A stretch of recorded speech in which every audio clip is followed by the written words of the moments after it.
koněm Malajka, děkujeme za pozdrav.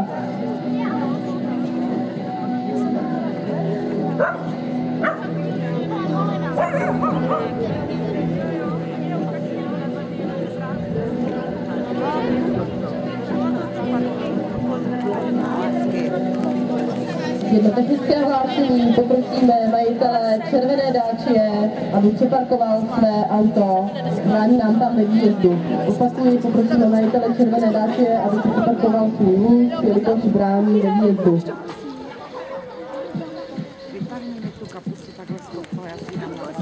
Sledujeme Dominiku Hreckou s koněm Malajka, připraví se Klára Víznerová s koněm Rivalka a Danča Klančíková s koněm Tara.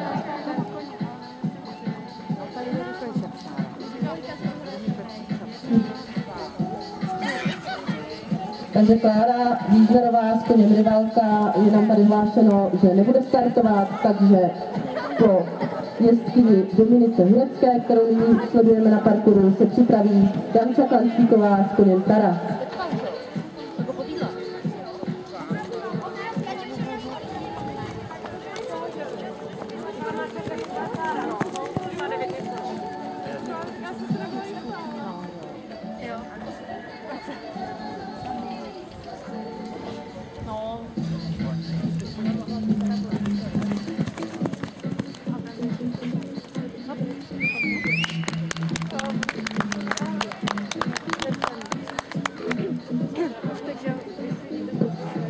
Čistý parkour nám předvedla Dominika Hrecká s koněm Malajka v čase 80:80.